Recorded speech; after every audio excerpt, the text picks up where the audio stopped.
Kia ora from Aotearoa. It's Poppy speaking here with the current ninth wave energies, and I'm reporting today on the NIGHTWAVE 132, a very strong birthing nightwave that we have here in store. And it started yesterday. Today is four wind, and in four wind, this is really about honest communication and truth, which there has been a sad lack of in our world. There's been so much deceit, but in our new birthing, and also as people are discovering themselves to be more telepathic and more aware and more enlightened, this is going to come into effect a whole lot more, because many of us are now actually finding the incongruencies of what people are saying, what people are thinking, because we're sort of actually tuning into telepathy, and it sort of shows us who we can trust and who we don't trust, really. And it's actually a very good map. But we started off this yesterday in 3 alligator or 3 crocodile, sometimes 3 water lily, and this is like the really primordial birthing energy of beginnings. But it's also in the storm trecena here, so the massive amount of birthing energy here. It's very, very, very intense birthing energy, and it's time. Oh my gosh, it's time. I'm so glad. Anyway, NIGHTWAVE 132, 3 alligator. So strong birthing energy is activated and catalyzed with storm intensity in our inner being. A significant change in humanity's belief systems is creating huge inner change that will create enormous outer change. I've also done a video on the storm trecena, and this really explains it a lot, in a lot depth. It explains the history of how belief came to be, and how we got ourselves into the matrix. It covers the whole thing of church, state, the 3 crowns, and finances, all in one, really. And when we're looking at this, okay, so all of that started in the 6th wave. It started in 3115 BC, and that was in the dualistic era of the left brain. You could call it the Great Age of Reason. This is where science and religions and education and government and politics and all that sort of stuff came in, which was very, very separating and very divisive. The left brain, where the right brain was just not in effect, and creativity was really taking a downside. More creativity came in here, where it was right brain focused. But in this one here, is more of the reptilian brain. That was a very fearful time overall. Well, there was a lot of slavery and all sorts of things that were going on, World War II. But now we're in this 9th wave, and this is the unitary, where we have the frontal lobe. And in this era, amazing science of the soul has come out, but this has come out in a different awareness. So the ones that came out in this era, were very behavioristic, very controlling, very divisionary. But now we have all of this new beautiful soul psychology, which I believe is going to be a part of our birthing, because the whole of everyone's been traumatized in the whole globe, since the last few years. I mean, a lot of us were traumatized from the very, very beginning, and so we sort of went ahead in how we have to sort this stuff out, and how intense all of that repression and suppression goes, and what lengths it takes to actually get better. But this is a very amazing book about healing the fragmented selves of trauma survivors. So this has actually changed the science a lot. Therapies never used to work with trauma survivors, because it was still shaming, and still they weren't understanding the splits that can happen in the brain, especially when children are little and they experience violent sexual abuse, which is often, it's usually sodomy. That actually literally separates the 2 brains, and the disassociation occurs straight away. And then we have this one, which is the polyvagal therapy by Deb Dana. Amazing. This forward is written by Stephen Porges, who actually wrote about how the body keeps score, and it sure does. And this is how my healing has actually been based on that science. And this is partly the polyvagal theory, and I just want to explain that because it really fits in very well with the different eras of the waves of creation. So down here, this is when people, this is the reptilian brain, basically. So when people are thrust into that reptilian brain by huge trauma, they actually go into immobilisation, trauma, extreme danger, disconnection. They're unaware, they're frozen, numb, dissociated, shut down to survive, and they're in a state of collapse. And these are the people that really, really are relying on, like, the government or whatever to try to make their way from them. They feel absolutely frozen. They don't know what to do. They're not aware. They're not in their bodies.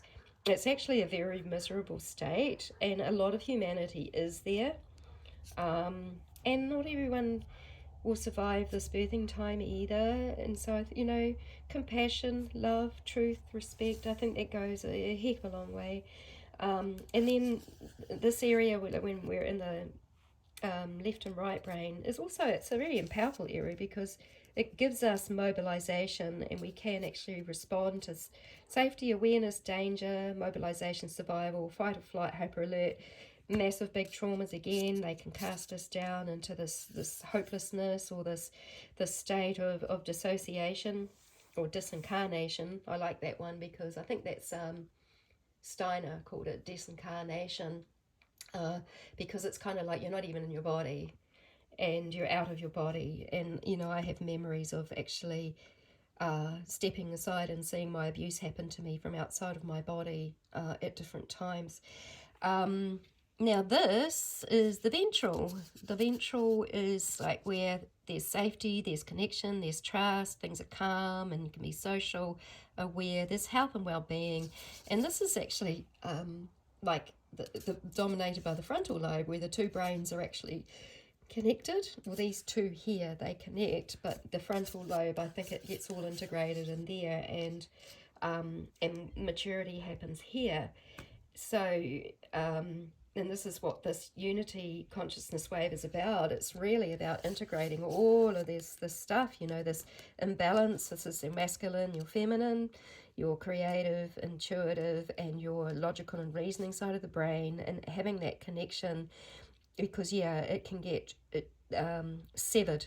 It will get severed from really early trauma, and this is why I think SRA is actually used on people to sever that connection, so that they always stay. Usually they stay in that feeling state, and they're just, I've been an emotional wreck most of my life, and it's only been recently that I've been able to get out of that big charge because of the love and amazing support that has finally come around me after all of these years where I've been trying to get through. But anyway, I have some hope now.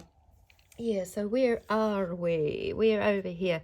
So there may be a great falling away of the old, and that may involve people that no longer have purpose in our lives. Our primal instincts are enlivened.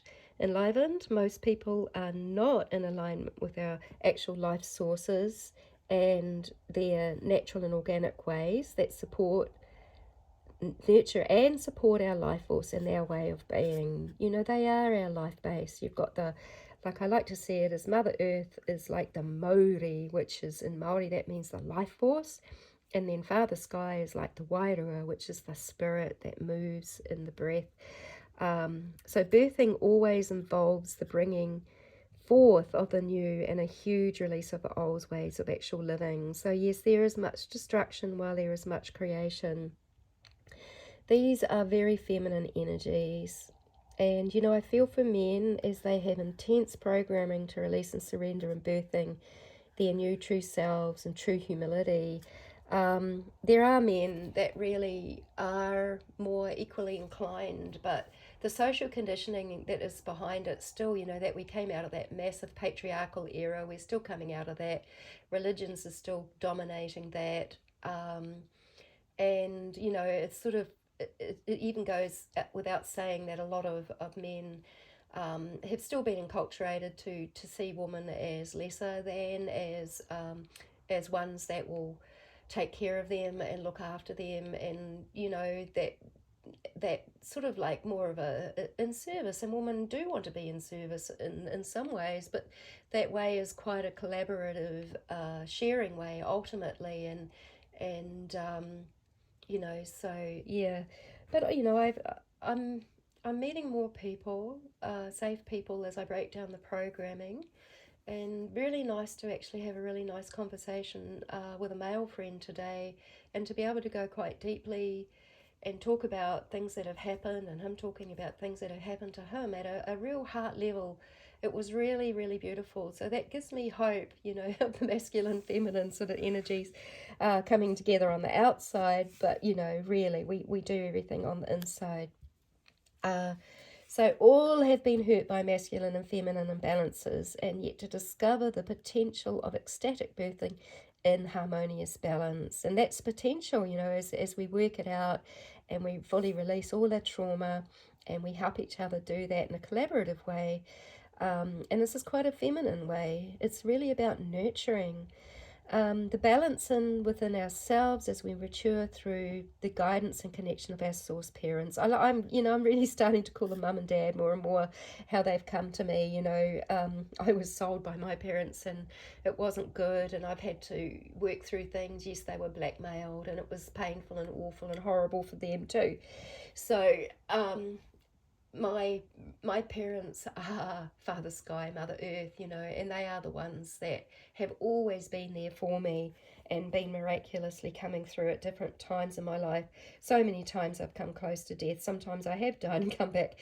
So a masculine God has dominated humanity for thousands of solar years, and the mother has been usurped and neglected, just like, you know, the pattern of masculine and feminine pretty much on the earth. You know, you think about the woman in the East, you know, a lot of them having to cover up in burqas, and they get blamed and stoned to death if someone rapes them and things like this.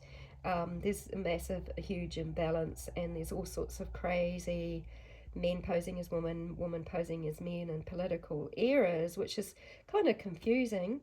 Um, but you know, each to their own, and that I'm a little bit, I'm not a hard out one on that, because I also understand the psychology and everything. And you know, I've had sexual gender issues in this life too, feeling so much resentment of being a woman that I secretly wanted to be a man. And if I'd ever had the chance to cross over, I might have, you know. So, you know, I actually have a bit more compassion, and I'm not going to go hard out judgmental on all of that one, but I do understand where things are coming from, and it's just so much healing to do, you know.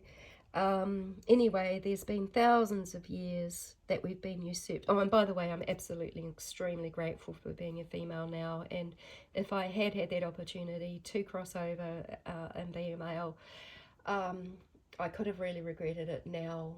And you know, it's been amazing to come back and find myself, and to actually fall in love with my own femininity and the strength and the beauty of that. It's been a beautiful reawakening to myself. Anyway, mother has been usurped and neglected, causing huge imbalances. This birthing relies on returning to health and balance as the feminine calls forth beings to trust her ways, and trust, primal trust. So trusting also is becoming easier and easier to trust as we come more into ourselves and can trust. You know, I don't tend to trust people that are incongruent, who say one thing and do another, or make promises that they don't deliver, and they say they love you and they say they care for you, and then they just leave you in your times of pain, which can actually be even worse. Yeah, so, you know, we've all got a lot to heal, and love, compassion, truth. So there's a massive change. Like this is 12 dog. This is the 9-day phase where we go into the north direction. And yeah, there is a massive change that's occurring in our belief systems as the energy dynamics change. And once What once bound us no longer has a hold on us. We are rising into newfound freedom, and we will unite more and more with our true soul tribes as we have matured within a reconnection with love and truth equally balanced within. So we have discovered how to release ourselves from the greatest strongholds, which leaves us free to simply live the love of truth of who we really are. No more fear, shame, guilt, or regret can remain in the perfect balance of love and truth we have become due to our loyalty to natural law and and restoring our souls. My thing fell over. Okie dokie. Well, I'm going to leave it there, and I have also prepared, don't know if I mentioned it or not, a video on one storm, which does cross everything, and it does break down how belief came to be, how it holds us, and how we are caught in the matrix, and actually how to get out. People are saying, how do I get out of the matrix? And I found this way, and I really know in my heart of hearts, I know that it's true for me, but yet the world isn't ready to see it, and all of these people out there saying all of these things, and it's mostly men actually, and men don't listen to women. And I even found that within the Mayan circles, there has been there's been situations where the men, they just protect their status and who they are and each other, and allow people to railroad, and it's just I'm over it. Like, aren't we all over it? Don't we just want equality and love and truth? I have joy and hope and bliss, because even though I've still got so much physical pain, I've got so many things going on with my health, but I still have this beautiful bliss because of my connection with earth and sky, freedom. Yeah, so let's all break out of the matrix together as we can. So much love.